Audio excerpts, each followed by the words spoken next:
Bienvenue dans l'émission La Lucarne de l'entrepreneur. Aujourd'hui, on va parler halal. J'ai le plaisir aujourd'hui d'accueillir sur le plateau deux entrepreneurs de renom que sont Mohamed Iqbar Shafajoul à ma droite, qui est le fondateur de la célèbre marque Délices Iqbal, et Seif Guetaoun, qui est le gérant fondateur de la boucherie La Loyau. Donc pour les présenter rapidement, en tout cas leurs activités, leurs enseignes, leurs marques, Délices Iqbal, c'est une marque qui est connue puisque c'est de la charcuterie de qualité avec du travail authentique, artisanal, etc., etc. Je rappelle sans VSM, donc sans viande séparée mécaniquement. On va en parler. Quant à la boucherie La Loyau, qui existe depuis maintenant 2-3 ans, le fondateur est là, on va en parler. Donc c'est du haut de gamme, de la viande maturée, de la viande de race, etc., authentique, la viande bio et autres. Donc on va en parler. Donc avant de commencer l'échange, donc on va parler du halal, du marché français, du marché mondial, de toutes les problématiques, les thématiques qu'on connaît, telles que la certification, le halal, la fameuse VSM, donc la viande séparée mécaniquement, qu'aujourd'hui, malheureusement, les consommateurs musulmans consomment de plus en plus. On va un peu parler de votre parcours. Je vais commencer par vous, Iqbar. Donc rapidement, comment vous êtes arrivé dans le halal? Donc c'est dans le début des années 80, ça ne nous rajeunit pas, mais aujourd'hui... Mais les halal, pour moi, en tant que musulman, à la base même, je suis musulman, après appelé à vivre du halal. Et moi, je suis la famille, fils d'un parent boucher. D'accord. Je connais bien la viande. Donc votre papa était boucher. Boucher. D'accord. Et ma formation de boucherie était faite à l'île Maurice. D'accord. Je suis venu en France, j'ai travaillé dans la boucherie cachère. Ok. C'est à partir de là que donc avec nos cousins de la communauté juive en l'occurrence, d'accord. Et là, j'ai parti dans la qualité, les produits qualité, parce que j'ai constaté dans les commerces musulmans, il n'y avait pas de la qualité, il y avait des faux halal. Donc ça, c'est en 1900, début des années 80 81, 82, 83. D'accord. En 84, j'ai ouvert ma première boucherie. D'accord. À Belleville. J'ai gardé la boucherie 1 an et demi. J'ai constaté que les clientèles n'étaient pas encore assez pour acheter la viande qualité. J'ai arrêté la boucherie, je faisais du saucisson. D'accord. À partir de là, j'ai commencé à faire du saucisson, j'ai livré dans les boucheries. Dans Belleville, le premier, c'était Belleville, Barbès. Quelques clients à Barbès et à Nanterre. Et c'est là le lancement de la marque Délices Iqbal. Là, vous lancez à ce moment-là, d'accord. Et vous commencez à livrer en fait les revendeurs, donc les boucheries, etc. Donc c'est là. Donc là, on est en quelle année? Là, on est arrivé en 86. 86, d'accord. Donc, on est arrivé en l'année 86 et après en l'année 80, j'ai resté à Belleville dans une autre boutique un peu plus grande. D'accord. J'ai resté jusqu'à l'année 95. Puis après, la marque, elle est devenue on va en parler, elle est devenue une marque importante, etc., reconnue pour la qualité, pour ce travail artisanal, authentique, etc. Donc en gros, boucher de père en fils, vous arrivez de l'île Maurice, vous lancez votre boucherie, et après, une suite logique, vous lancez la marque Délices Iqbal, suite à un constat que vous faites, entre guillemets, vous me corrigez si je me trompe, faux halal, et enfin... Vous estimez, alors il faut utiliser les bons termes, mais vous estimez que c'est pas ça, et en même temps la qualité, vous lancez la marque Délices Iqbal. D'accord, très bien. Donc là je me retourne vers vous, Seif. Vous alors votre parcours. Alors c'est intéressant de relater votre parcours. Pareil, vous avez une formation de boucher, etc. On vous écoute. Salam alaikum. Pour moi, en fait, je suis arrivé en France en 1990. Je suis originaire d'Éthiopie, d'une mère éthiopienne italienne et d'un père éthiopien. Donc j'ai poursuivi mes études tout à fait normalement, jusqu'à l'âge de 17 ans et demi à peu près. Par la suite, je cherchais un métier à exercer pour rentrer dans la vie active et je me suis renseigné sur la boucherie et ses débouchés. Donc j'ai commencé la boucherie en 2005. Donc j'ai passé mon CAP en candidat libre et été formé de manière tout à fait classique dans les boucheries donc, françaises non musulmanes, puisque je n'étais pas musulman, j'étais catholique de confession à cette époque. Par la suite, après avoir exercé quelques années dans des boucheries aux alentours de Versailles, Le Chesnay, Roconcourt, Saint-Germain-en-Laye, des belles boucheries qui proposaient des produits haut de gamme, ce qui m'a permis de... Donc là, durant ces années, vous apprenez le métier, enfin, vous avez votre formation théorique, mais là, c'est l'expérience, l'expertise que vous arrivez à acquérir, d'accord ? Tout à fait, donc j'ai eu l'idée de me mettre à mon compte, mais entre-temps, par conviction personnelle, je me suis converti donc, à l'islam.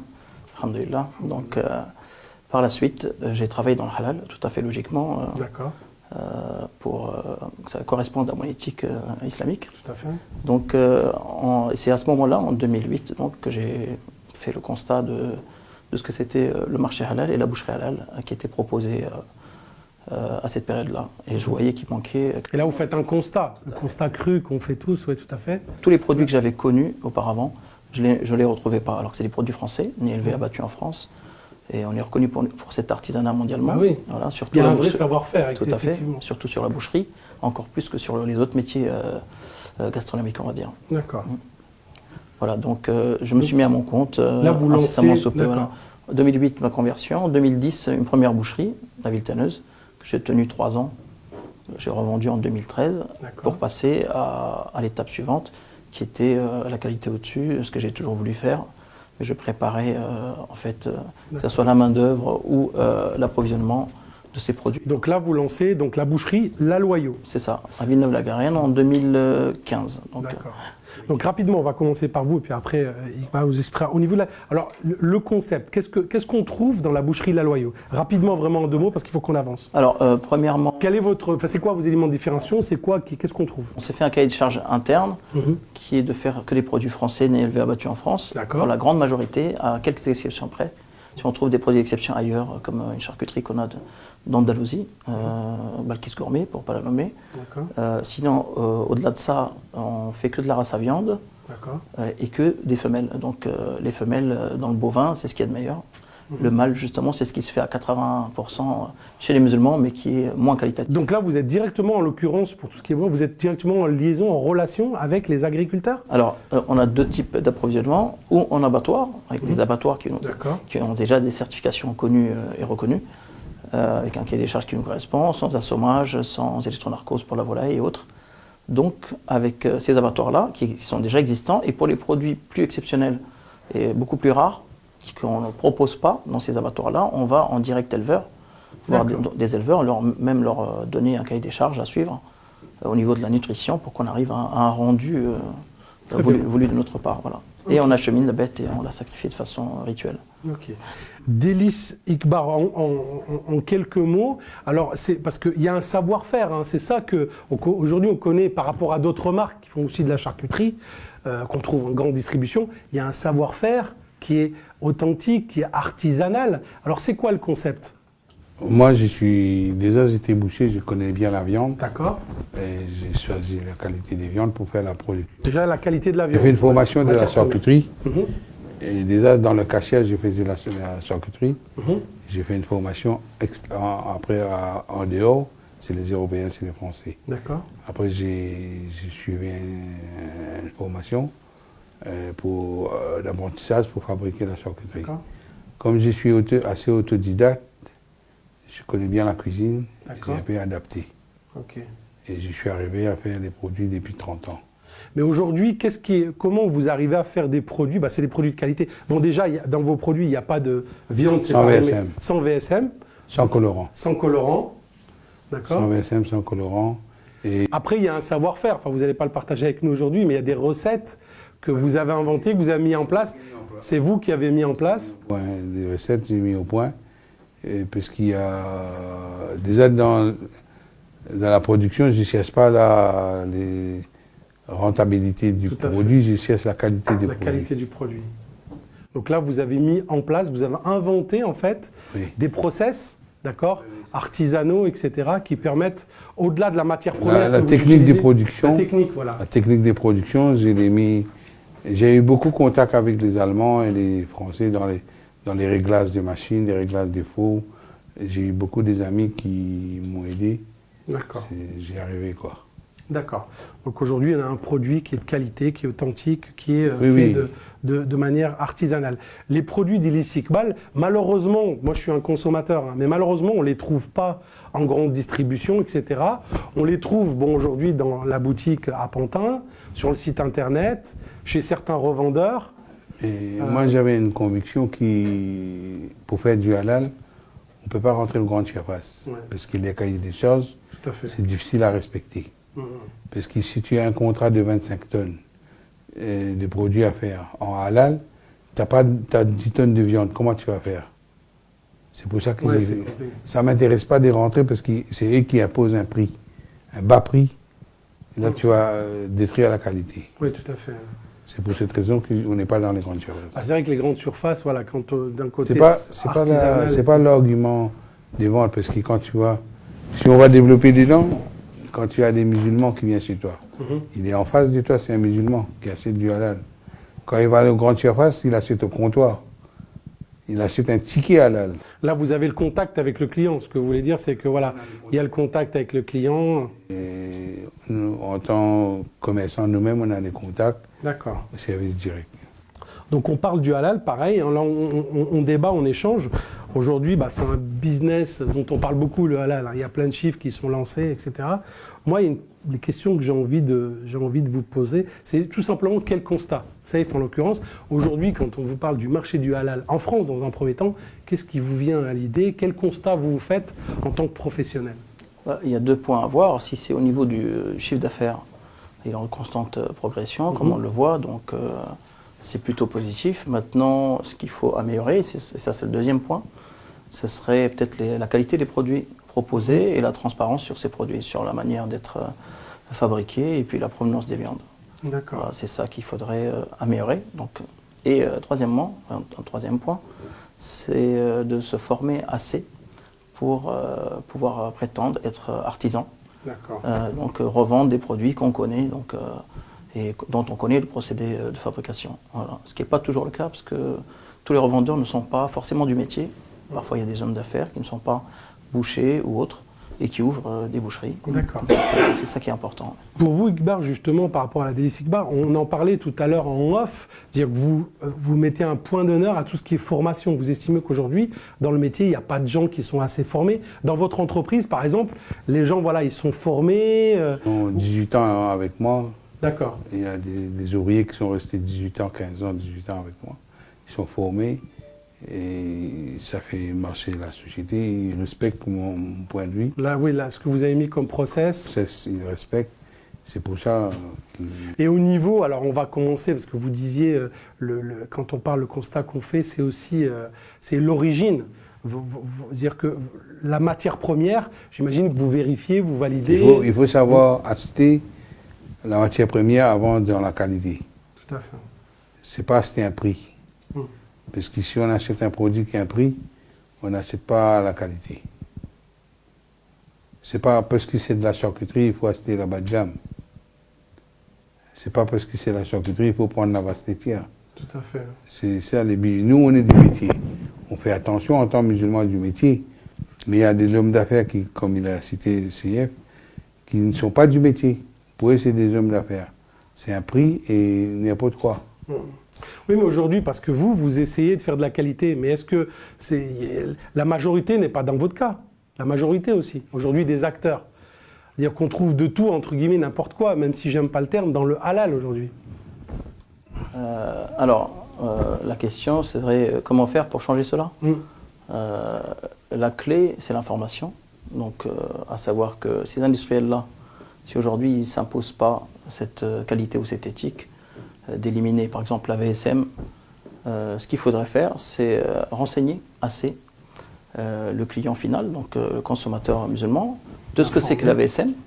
Et par la prise de conscience, automatiquement, s'ils ont une pression de l'acheteur, donc les produits proposés changeront.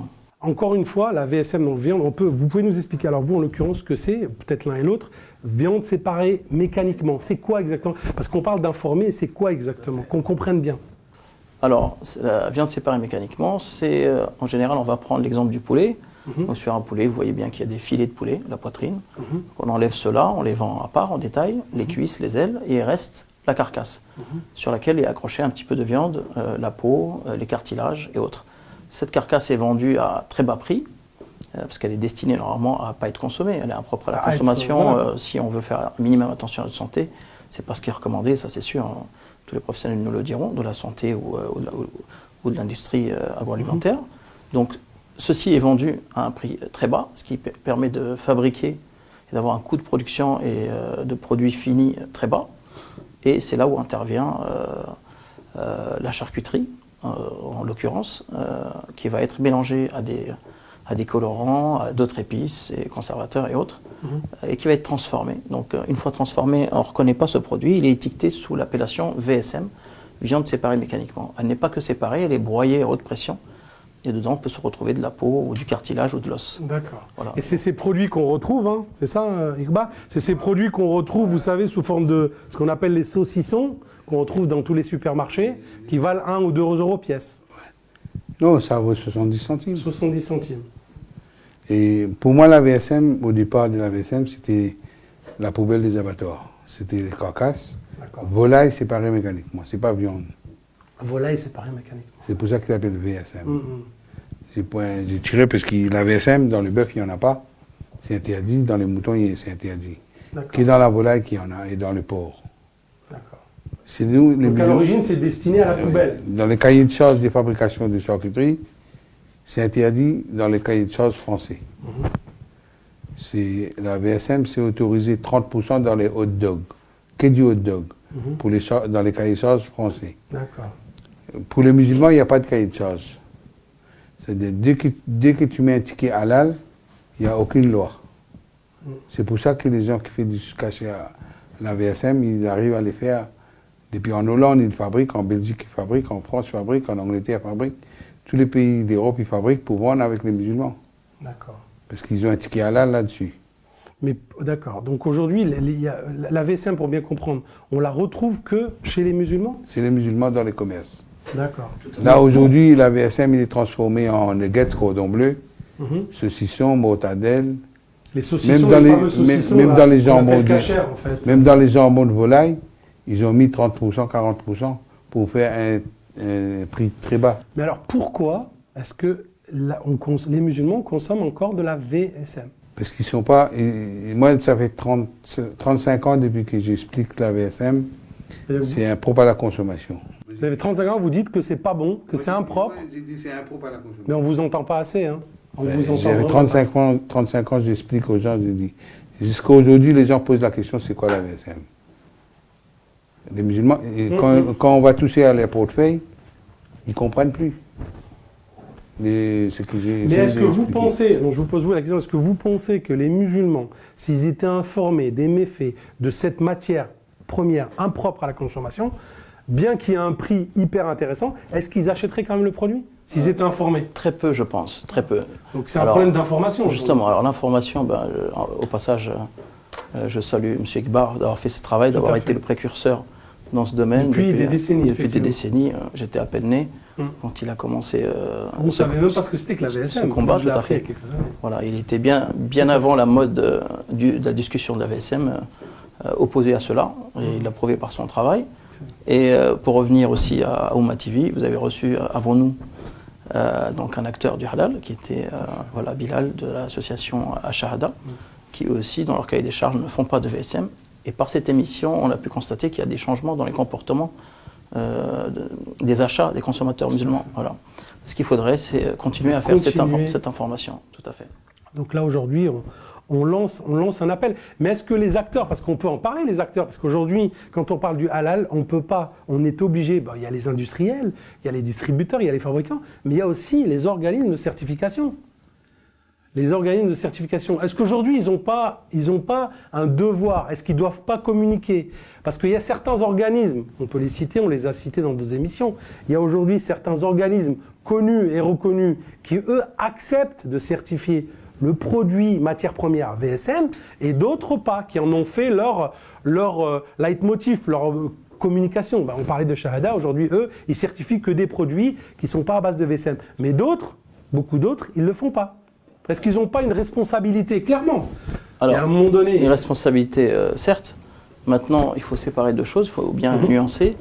J'entends quand même des échos d'intervenants, alors pas obligatoirement des connaisseurs du domaine, mais j'ai entendu plusieurs fois dans plusieurs médias, il ne faudrait pas aller aussi jusqu'à ce point, des musulmans dire que s'il y a de la VSM ou si la viande n'est pas élevée de façon pratiquement bio et autres, elle pourrait être considérée comme non halal. Là, c'est une idée tout à fait fausse, donc islamiquement c'est faux, il n'y a aucune preuve de cela, et il faut le dire, et il faut... Halal, haram, ce que vous disiez, il faut laisser ça au savon. Tout à fait. C'est eux qui peuvent s'exprimer. Mais voilà. Chaque domaine, ses intervenants qualifiés.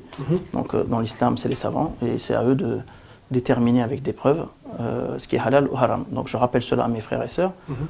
Oui, mais Saïf, si je peux me permettre, ce qu'on nous explique, c'est que, on pourra rester sur le terrain islamique. Aujourd'hui, un produit islamiquement, on ne peut pas dire islamiquement, entre guillemets, ce qu'on veut à son frère ou musulman, ou même un consommateur, quel qu'il soit, musulman ou pas, un produit sain, il ne doit pas y avoir de la VSM. Quand on sait que c'est du cartilage, quand on sait que c'est des restes, qu'on a broyé. Vous voyez ce que je veux dire? Dire que... Alors, on est bien d'accord, je suis moi-même opposé à cela, mais j'ai juste fait la nuance entre dire c'est haram, ou alors dire il vaudrait mieux ne pas en mettre, éthiquement, islamiquement, et que ce soit sanitairement, et ainsi de suite. Donc, conseiller et orienter le consommateur à ne pas en consommer. Mais est-ce qu'en tant que musulman, justement, parce que c'est de ça dont il s'agit aussi, on ne devrait pas tendre vers une disparition totale, c'est-à-dire la suppression de la VSM, comme vous le faites vous, comme aujourd'hui Idriss Iqbar le fait depuis des décennies. Mais il y en a d'autres, parce que quand vous regardez les étals, c'est impressionnant. Dire, moi je vous invite, enfin vous le savez tous, vous allez dans les grandes surfaces ou dans les magasins, etc. C'est énorme la VSM, il y en a partout. Je vais couper ce qu'il y a, je vais vous dire. La VSM, qui les pratique le plus? Ce n'est pas les musulmans. C'est les non-musulmans qui fabriquent les produits, qui n'ont même pas l'usine de fabrication, qui donnent à fabriquer. D'accord. Avec un ticket halal. Et les certifications qui est plus motive parce qu'ils cautionnent ça. C'est les non-musulmans qui fabriquent les AVSM le plus. Mais il y a quelques musulmans aussi. Il y a quelques-unes musulmans. Mais au final, c'est le consommateur. Le consommateur qui est plus concerné, parce que c'est lui qui achète. C'est lui qui consomme. Si demain il n'achète pas, le fabricant ne peut pas fabriquer. Donc quel appel vous lancez justement? Alors là, allons-y. Qu'est-ce qu'on dit aux consommateurs? Moi j'ai dit aux consommateurs, regardez les étiquettes, parce qu'il y a 3 termes. Qui met la VSM en 3 termes. Il met VSM, viande séparée mécaniquement, ou des gros grains, volaille. 3 termes ils utilisent pour briller la piste. Gros grains aussi? Gros grains. Ouais. VSM, ou viande séparée mécaniquement. On n'achète pas. Clairement. Ça, il ne faut pas acheter. Et ces produits-là, ils sont plus beaucoup, la plus quantitative qui est fabriquée, c'est les non-musulmans qui commercialisent ça le plus. C'est les musulmans qui les suivent, c'est pour perdre le marché. Et le consommateur musulman, lui, il y a halal, il achète, il consomme. Moi, je vais vous raconter une anecdote. 5 frères musulmans viennent chez moi, ils discutent les halal avec moi. Tous, ils sont plus halal que l'autre. J'ai rencontré un dans le Carrefour, il achète les produits halal avec ticket. Je lui ai dit, tout à l'heure, tu étais chez moi. Tu m'as discuté des halal. Qu'est-ce que tu es en train de faire là? Il me dit, c'est la facilité et c'est les prix. Par contre, on constate aujourd'hui, Saïf, qu'il y a quand même, il y a une évolution, il y a une tendance positive, puisqu'il y a votre initiative, celle de Iqbar depuis des décennies, la vôtre, il y a, pour parler d'un concurrent ou un confrère, les jumeaux pas très loin qui ont aussi lancé Boucherie Bio. Enfin, il y a des initiatives. Donc, ça veut dire que le consommateur de confession musulmane, consommateur français, il est demandeur. Il veut monter en gamme, il veut de la qualité aussi. Il a le droit d'attendre de la qualité. Les jeunes aujourd'hui, la nouvelle génération, oui. Ils sont d'accord. Ils ont fait les pas. Parce que l'ancienne génération ne mange plus. Ils mangent moins de viande. Je suis optimiste quant au changement parce que, comme a dit M. Iqbar, les jeunes se renseignent beaucoup plus. Maintenant, on est à l'ère des médias, des réseaux sociaux, d'Internet et autres. Donc, ils se renseignent beaucoup plus et l'information est beaucoup plus accessible. Donc le changement peut s'opérer plus facilement. Il suffit juste de déclencher. Vous le ressentez à votre niveau dans la boucherie, c'est-à-dire vous voyez que les gens consomment, vous avez des nouveaux clients, etc. Il y a une effervescence, il y a un enthousiasme. Puis il y a des convertis au non-VSM, à la non-VSM tous les jours. Il suffit d'être informé. Dès qu'on leur dit, le jour d'après, ils n'en achètent plus. D'accord. Oui, et puis par rapport, je veux dire, votre activité, on en parlait tout à l'heure, elle croît, parce que vous envisagez de développer. Alors vous m'expliquiez tout à l'heure que il y a un laboratoire qui est en préparation. Prochainement, un laboratoire pour servir tous les professionnels, donc les restaurateurs et autres, avec une livraison proposée. Et aussi peut-être d'autres points de vente, si on pour parler. D'autres, on va dire, magasins La Loyau. Tout à fait, en France et à l'étranger. Très bien, bah c'est ce qu'on vous souhaite de mieux. On va parler vite. Alors, une question qui est importante, là, on va parler revenir sur le marché en général. Aujourd'hui, on est en France, c'est quand même le pays, on va dire, par excellence de l'industrie agroalimentaire et surtout de la gastronomie française. Quand vous voyagez, bah oui, on vous parle de cuisine, etc. Et pourquoi aujourd'hui on n'est pas reconnu dans le monde, il y a d'autres pays qui le sont, mais pas la France, on n'est pas reconnu en tant que tel. On n'est pas reconnu plutôt comme un leader dans le domaine de l'agroalimentaire halal. Donc je vous disais, s'il s'agit du débit, c'est sûr qu'il y a d'autres pays aujourd'hui qui vont être en avance, comme bientôt la Chine, qui est en cours de progression sur le halal, et la Malaisie. D'autres pays, mais il y a des pays comme le Japon, le Brésil. Alors après, quand on parle de qualité, par contre, on est toujours reconnu en France en tant qu'acteur de qualité avec des produits exceptionnels qu'on trouve rarement ailleurs. D'accord. Pour les produits halal, j'entends. Pour les produits halal, c'est en cours. Moi, je parle pour les produits français non halal. Là oui. Voilà. Maintenant, pour les produits halal, c'est en cours. D'accord. Mais il y a encore un changement de mentalité qu'il faut qui s'opère en France. Et puis, il y a des contrats aussi à l'étranger qui sont tenus par des monopoles qui sont déjà en place. Halal et non halal confondus, donc il est difficile. Mais c'est dommage de ne pas profiter quand même de cette synergie. C'est en France, on est quand même dans le pays du savoir-faire au niveau industriel. Est-ce que l'État... Non, comme j'ai dit, c'est gastronomie et qualité français, on peut exporter. Tout à l'heure, je vous ai expliqué pourquoi on n'arrivait pas. Parce que les acheteurs de l'étranger pays musulmans, ils ne sont pas des musulmans. Ils te posent des questions, des difficultés pour le vendre. Non, aujourd'hui, il y a un problème d'organisation parce que vous m'avez expliqué en off qu'aujourd'hui, il y a la certification qui compte. Et quand vous allez, par exemple, au Moyen-Orient, qui est un marché important qui absorbe, puisque, par exemple, non, mais c'est qu'aujourd'hui, les organismes de certification reconnus, par exemple en Arabie Saoudite, aux Émirats, c'est qui? C'est la mosquée d'Evry, mosquée de Lyon, mosquée de Paris. Donc quand vous êtes Shahada, AVS, etc., en l'occurrence, pas d'électronarcose avant ou après, vous passez pas. C'est ça, c'est l'une. Mais c'est un problème d'organisation. Mais là, est-ce que les acteurs arrivent à discuter, justement, Saïf?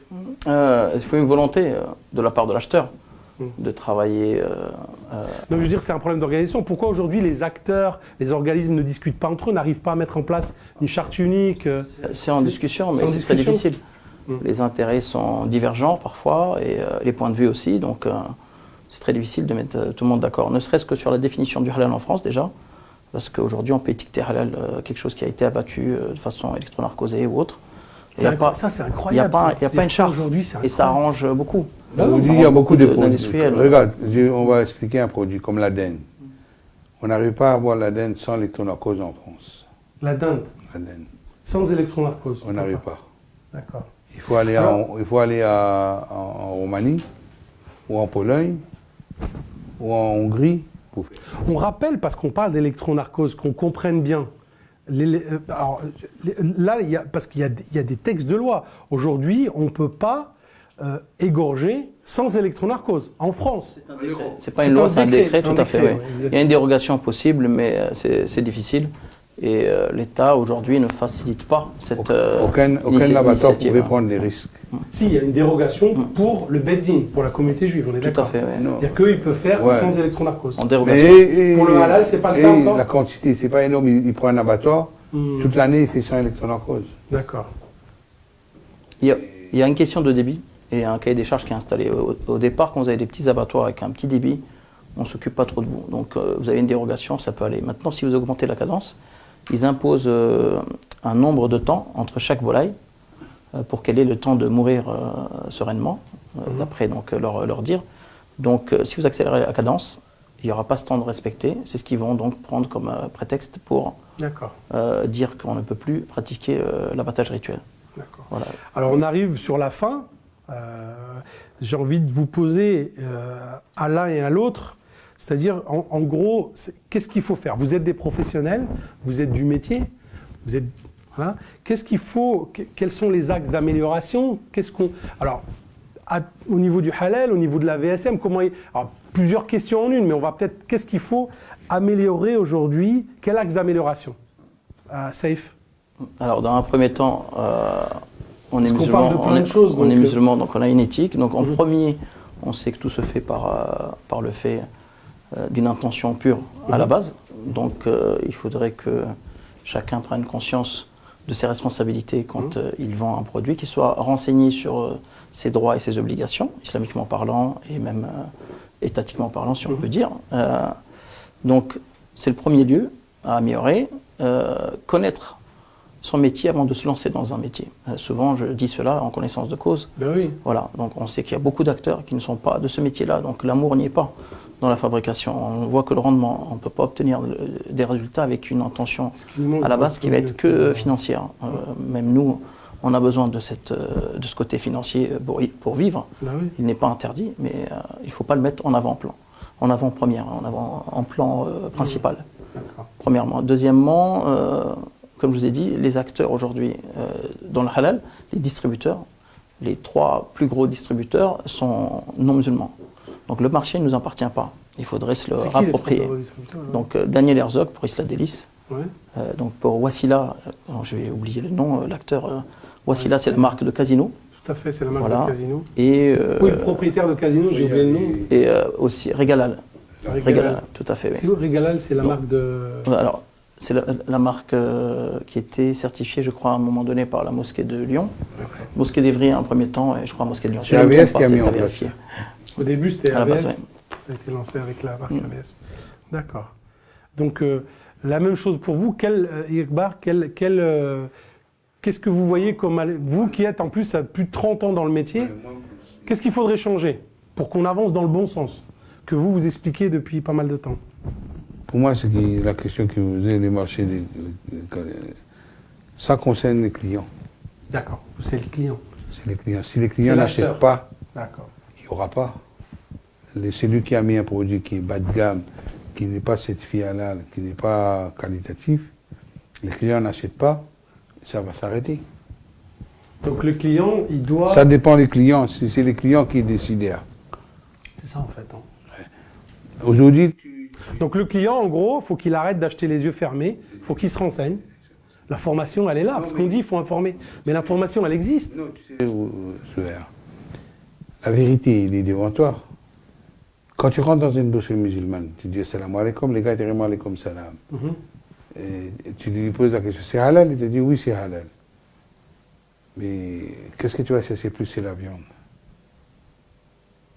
Moi, j'ai vu beaucoup de gens qui sont des Maghrébins, qui sont âgés, des dames. J'ai posé la question, pourquoi tu achètes là? Je t'avais déjà dit que c'est pas halal. Il me dit, regarde, c'est un frère musulman. Qu'est-ce que tu vas répondre? Donc, qu'est-ce qu'il faut faire dans ces cas-là? C'est-à-dire qu'on les invite à quoi? À se renseigner. C'est les bouchers, moi j'ai dit, c'est les bouchers musulmans qui doivent commencer par régler ce problème du halal. Ils n'achètent plus la viande à Rungis pour dire qu'ils vendent de la viande pas chère. Mais comme disait Seif, le boucher, lui, ce qui l'intéresse, c'est de faire de la rentabilité, du chiffre d'affaires, malheureusement. Ça, des gens, vous en trouvez de partout, dans toutes les communautés. Donc moi, je pense que votre appel, il est intéressant et pertinent. C'est-à-dire que le consommateur, à un moment donné, il faut qu'il prenne... Parce que c'est la seule solution, au final. Tout à fait. C'est la solution la plus rapide. Donc c'est la solution la plus courte en temps, parce que c'est très simple. Il y a l'offre et la demande. S'il n'y a plus la demande, l'offre va baisser, même changer. Notamment, on parlait de VSM, c'est-à-dire que c'est marqué parce que il y a obligation pour l'industriel d'indiquer noir sur blanc. Quand il y a de la VSM, c'est de l'indiquer. Donc dès lors, on regarde le produit. Moi, je sais que moi, c'est ce que je fais. Par exemple. Moi, dans les produits de la VSM, tu as les produits cachers. Ceux-ci sont hot dog, salami, et mortadelle, jambon de dinde, jambon de volaille. Pas de dinde, jambon de volaille. Et après, ils ont fait des nuggets cordon bleu. Donc le fameux saucisson, les nuggets, les cordons bleus, la mortadelle, voilà, c'est les produits qu'il faut surveiller. Tous les produits élaborés qui peuvent faire de la VSM. Et puis, Safe, c'est peut-être pour vous le mot, c'est consommons moins et consommons mieux. Je pense que c'est ce qui est aujourd'hui... plus qualitatif. Plus qualitatif. Moins et plus qualitatif, surtout quand il s'agit de la viande. On sait que ce n'est pas conseillé d'en consommer 3 fois par jour. Et puis on a des produits, je rappelle, on a la boucherie La Loyau qui est située à Villeneuve-la-Garenne. Villeneuve-la-Garenne. On a les produits, moi je rappelle, et je le rappelle aux téléspectateurs, moi personnellement, j'ai des enfants, donc depuis que j'ai appris pour la VSM il y a quelques années, quand j'ai envie de me faire une bonne raclette, moi je vais à Pantin et je prends les produits d'Hélice Iqbar. Et puis, alors d'autres vous répondrez, oui, mais le prix, etc., c'est pas non plus énorme. Ça reste raisonnable. Ça reste vraiment raisonnable pour tes produits de qualité. Et là, je fais pas la promotion, je le pense sincèrement. Donc, à un moment donné, encore une fois, c'est le consommateur. Hein. C'est lui qui doit prendre ses responsabilités. Les médias, suivre les médias qui s'occupent. Tout à fait. Le message, moi, j'ai pas. Tout dépend du consommateur. Tout à fait. Donc c'est le mot de la fin, hein, on lance un appel, donc le consommateur. On est tous des consommateurs, parce que bon, après, voilà, le consommateur. En tout cas, moi, je vous remercie infiniment, il y en aura peut-être d'autres. À l'occasion, oui. je voulais saluer aussi notre frère Food Ethic, qui justement fait ce travail-là. Food Ethic, donc on rappelle, c'est un média. C'est un média sur Facebook. Exactement, qui fait un travail sur les réseaux sociaux. Non, on va bien qui fait un. D'ailleurs, il est à l'origine de cette rencontre. Hein, c'est lui qui a l'initiative, etc. Donc il fait un travail extraordinaire. Donc on rappelle Food Ethic sur les réseaux sociaux, qui interviewe tous les points de vente de qualité. Qui met en avant toutes les initiatives un peu de qualité. Un peu innovantes ou de qualité qui se font. Food Ethic, on ne manquera pas de suivre. Voilà, moi je vous remercie infiniment d'avoir accepté l'invitation. Puis il y en aura peut-être d'autres. Inch'Allah. Inch'Allah. Khair, Inch'Allah. Quant à moi, je vous dis à très bientôt, Inch'Allah, pour une autre émission de la lucarne de l'entrepreneur. Merci.